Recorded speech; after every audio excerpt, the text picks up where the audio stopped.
Lalmonirhat railway স্টেশনের foot over ব্রিজটির দৈর্ঘ্য প্রায় 467 ফুট, প্রস্থ মাত্র 6 ফুট। লোহা ও কংক্রিটের এই সেতুটি নির্মিত হয়েছিল ব্রিটিশ আমলে। দীর্ঘদিন সংস্কার ও রক্ষণাবেক্ষণের অভাবে এখন পুরো কাঠামোই জরাজীর্ণ।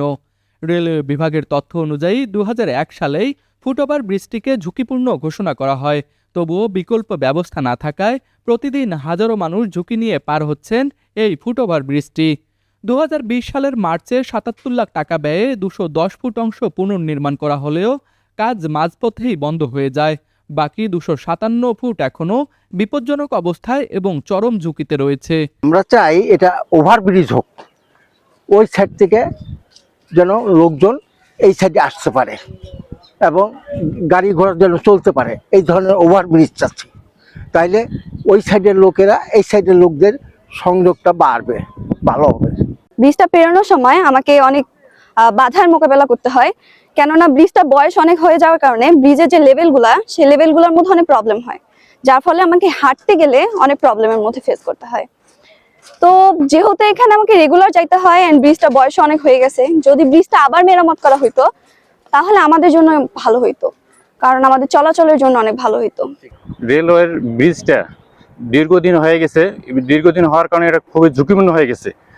সেক্ষেত্রে দ্রুত মেরামত করলে জনসাধারণের জন্য খুবই নিরাপদ এবং ছোট বাচ্চা, বিশেষ করে ছোট বাচ্চাদের জন্য এই যে এদিক দিয়ে চলাচলের সময় অসতর্কতাবশত ছোট বাচ্চারা ব্রিজের নিচে পড়ে যেতে পারে, সেক্ষেত্রে দ্রুত মেরামত চাচ্ছি আমরা।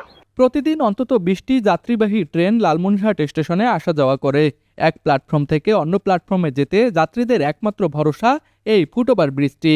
শুধু যাত্রী নয়, শহরের পূর্ব ও পশ্চিম অংশের মানুষের দ্রুত যাতায়াতেও এটি গুরুত্বপূর্ণ। লালমনিরহাট শহরের দুই অংশকে যুক্ত করেছে এই ফুটওভার ব্রিজটি।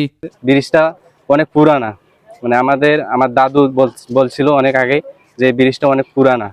এখন অন্তত মানে যে ডেট ছিল, ডেটের 20-25 বছর প্রায় পার হয়ে গিয়েছে।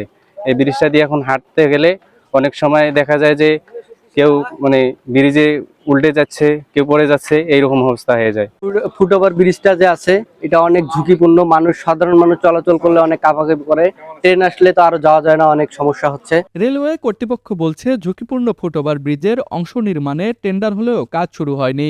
পুনরায় ফুটওভার ব্রিজের কাজের জন্য শিগগিরই টেন্ডার আহ্বান করা হবে। তবে ফান্ড সংকটের কারণে কিছুটা সমস্যা হচ্ছে বলেও জানান রেলওয়ের বিভাগীয় প্রকৌশলী। ফুটওভার ব্রিজের অর্ধেক পোর্শন পর্যন্ত টেন্ডার কাজ করা হয়েছে, বাকি অর্ধেক পোর্শনের কাজ আমরা একসময় মানে টেন্ডারের প্রসিডিউরতে গেছিলেন স্যারেরা, তো ঠিকাদারের ইয়ের কারণে কাজটা সম্পাদন করা সম্ভব হয় নাই। তো আমাদের অতিরিক্ত প্রধান প্রকৌশলী ব্রিজ স্যার এবং সেতু প্রকৌশলী স্যার পরিদর্শন করেছেন কিছুদিন পূর্বে।